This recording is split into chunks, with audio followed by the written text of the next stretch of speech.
Look at how much I'm not commenting on nothing in particular. Just standing here, not saying anything about anyone. No judgment. You'll notice a distinct lack of aspersions cast.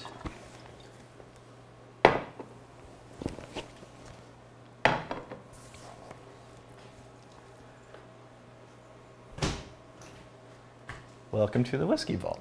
I'm Daniel. Or is it Danielle? It's Daniel. Why would you ask? I'm Rex. No reason. It's Rare Whiskey Friday. Okay, so this is a Rare Whiskey Friday where you got this. This is how we learn. This is how we learn. Where we review whiskeys that, while may not be accessible to you. So the first part is Welcome Rare Whiskey Friday, where we go through and give first impressions. Where we go through and give first impressions on several different whiskeys. On several different whiskeys. Not necessarily large brands. Not necessarily large brands. Sometimes they are. Sometimes they are. More often than not. More often than not. These are your smaller I feel like I'm reciting my vows. Your smaller craft distilleries without a tremendous amount of distribution. If you should be so lucky as to live in a place where you can get your hands on these whiskeys, you're welcome for the review, and thank you to the magnificent bastards who sent the whiskey. I do. Okay, so the first three are from the Titan of Whiskey, Marques DiNapoli. Daniel, do you hear that? I do hear in the it. distance. Somewhere. A rumbling. What could it be? A magnificence. Could it be?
Cheers, you magnificent bastards.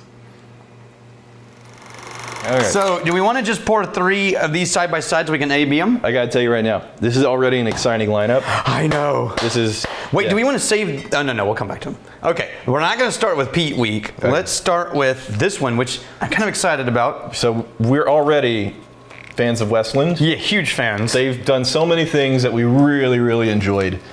And there's a specific note that I often find in their whiskeys, not all the time, but I often find this really nice, beautiful, like a nutty quality. And dark coffee. Dark coffee.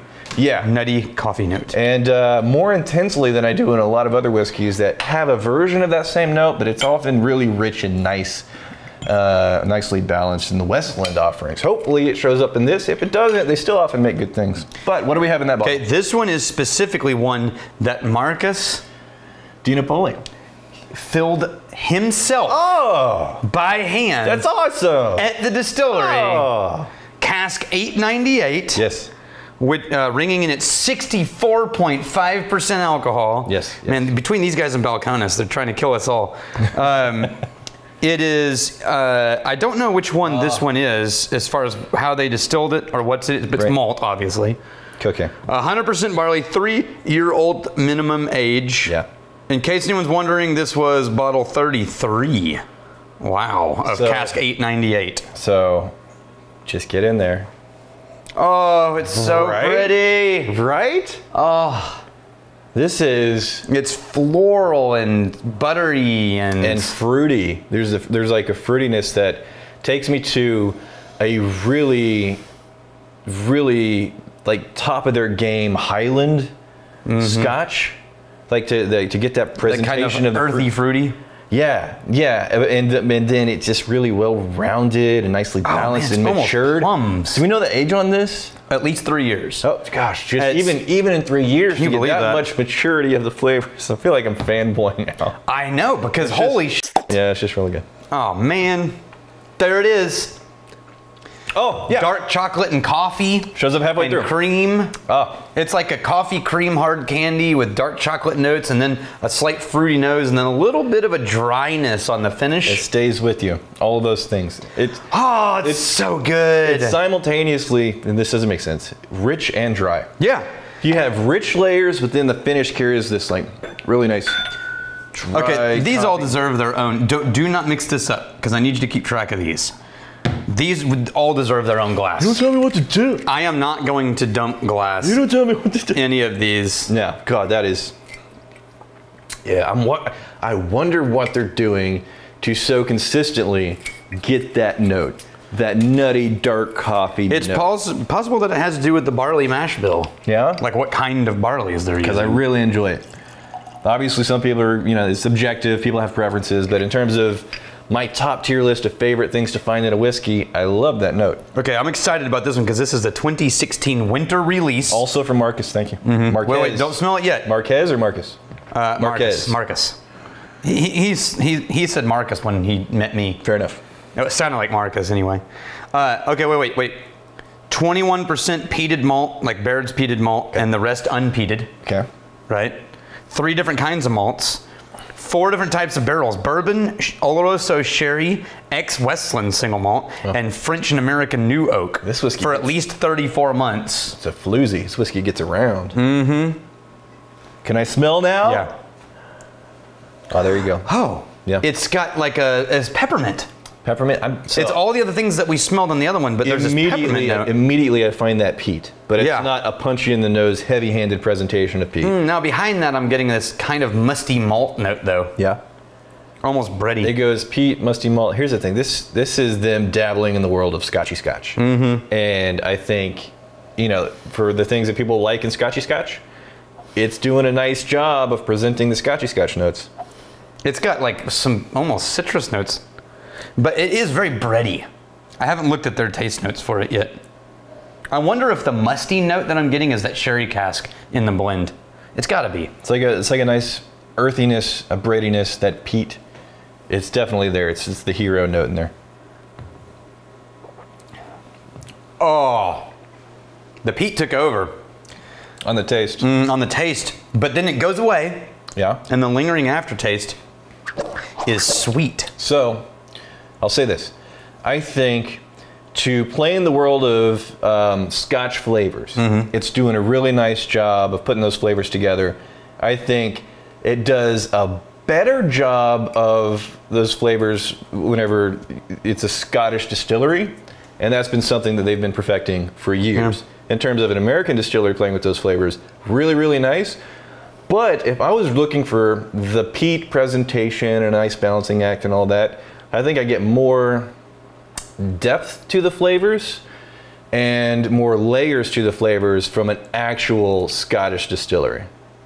Is that fair? Yeah, the peat is very aggressive and sort of dominates everything else. More so on the taste. On the palate. Yeah.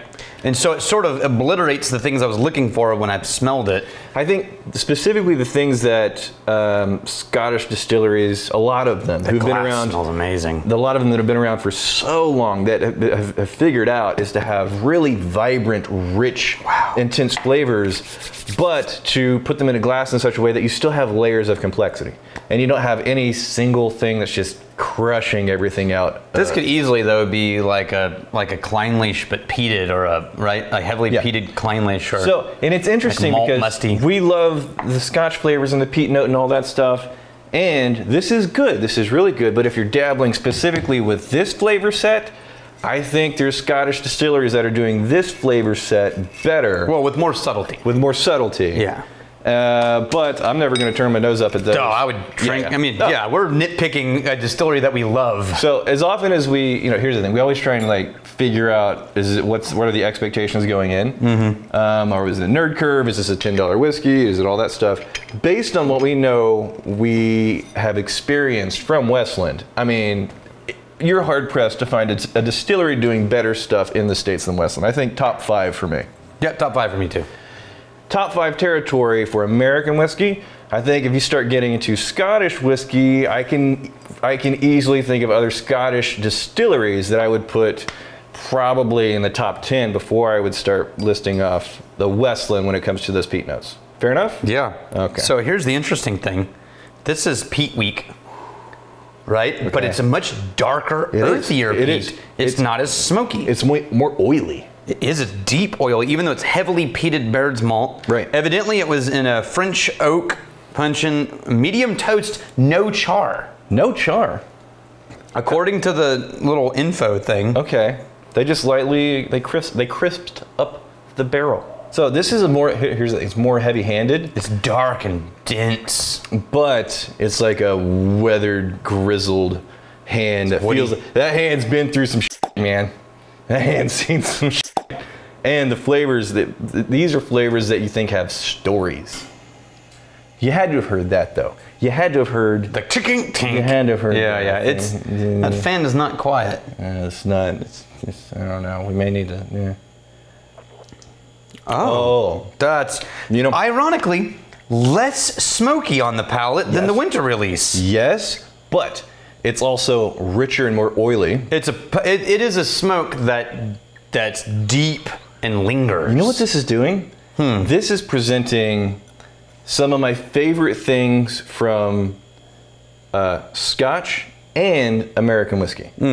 This feels like a lot of the stuff that I enjoy, a lot of the flavors, the oily, rich, heavier, darker characters that you're getting from like a Balcones, and then like the earthier, peatier, darker flavors that you're getting into the Scotch territory. This seems like a really nice like a nexus, like a crossroads between those two whiskeys. That's super good. I love the hell out of this one. We just couldn't help but like give these a lot of tasting notes because they were. These are supposed to be first impressions. Yeah, it's not working with Westland. We're not doing our. We can't help it. Jobs well. Sorry. Okay, this is from Pinckney Bend. We've tried their American Rested whiskey. Okay. And we thought it was pretty good. Didn't really fanboy, but thought, yeah, that's pretty decent. I really love this. Is from Brian Dickerson, now a titan of whiskey. Daniel in the distance, do you hear that? Once again, in the distance. There's so many things in the distance. Yeah, we must. What is happening in the distance? It sounds like a lot more fun over there. We should just go over there. Okay.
Cheers, you magnificent bastards. So this, I don't know what's in this because for the life of me, even though they're doing a great job of experimenting and trying cool things, I'm not really getting all the details. Let me help you out here. Sherry. It's a SherryCask. Yeah, of course, yeah. So, okay, so sometimes I gotta step in. This is 33% whiskey aged for 2 years and 66% whiskey aged for 3 years. Missouri whiskey, right? SherryCask. Missouri was one of these states that was surprising me with a lot of the quality that's coming out of there, coming out of their whiskey scene. Who'd have thought Missouri? Like, I lived in Missouri. Ooh, yeah, that's sherry. I think I was there for a year when I was but a wee lad. Springfield from Missouri. Oh, this is like, This is like a heavy-handed the creamy bourbon type of deal. That corn, that oily, dark wood. There's a vanilla note in there. I think it's like a creamy vanilla. It's a creamy vanilla mixed with some really oily, heavy notes. Yeah, but mixed with like this musty fruit note. That's a really nice nose. Yeah. It's sherry all day. And was it 50% alcohol, 100 proof? Ooh, that tastes like whiskey sherry.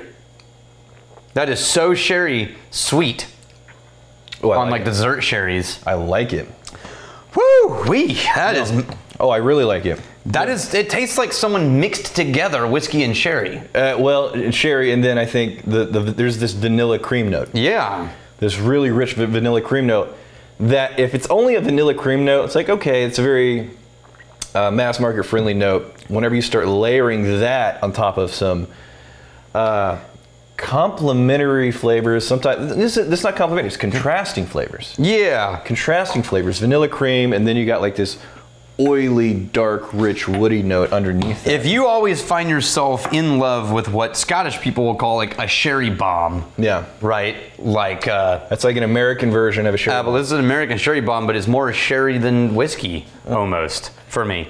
All right, that was first impressions. Oh yeah. Pinckney, we're moving on to a whole series of heirloom grain releases that they're doing. Also from Brian. With experimental, also from Brian, with experimental corn. This one is specifically, among other grains, red cob corn. Never heard Tennessee red cob corn. Never heard of red cob corn. Well, you don't get around. So that's a light nose compared to what we just had. Ooh, yeah, and it's, wait, what is that? It's like rubber and peppermint. See, I gotta give myself a minute here, because I think the previous whiskeys, so intense, that I'm putting my nose in here and I'm just nipping at the edges of what's coming out of the glass. There's this slight rubbery note to it, but then it's very like peppermint candy to me. And now I'm getting the wood and barrel. Now the other things are starting to come forward. The dusty note of like a grain bin. Yeah, the dusty, I'm getting sweet dusty corn. And then, yeah. Oh, that's dry. It's still very light for me on the nose. The palate. I'm gonna go straight to the taste. Yeah, it's dry and sort of. Oh, I like the taste. Pepper, zesty almost is the wrong word. There's the wrong word. You know what? There's like a bit of a dry caramel character in there. For like the first half. Yeah. And then switches gears. It is very dry. Yeah. Like a dry caramel, and you're left with. I prefer the sherry one. What is this a low proof? What's happening here? What's going on? 50% is still 100 proof. Heirloom, I like that. I think that is definitely doing something unique. I have to hunt for the flavors on the notes on the nose. Especially after coming off the Westlands. That's probably an unfair order of tasting. But in terms of a dry whiskey option, I like what that's doing. It's distinctly whiskey, but it's also doing it from a unique angle. Oh, go back to the Peat week. Which was the that? third one down. Yeah. Oh yeah. All right. I'm gonna go back to the first one. Oh, the first one. Sorry. Like Pinckney is just not fair to Pinckney because they're making good whiskey. Right. But Westland is like playing our song. How dare you? How dare you, Westland? You're cheating. You're cheating at this game. Oh man. Here's why you're stealing your drinking. If you fight me, you fight for a friend. May you steal your lover's heart. And if you drink, may you drink with us.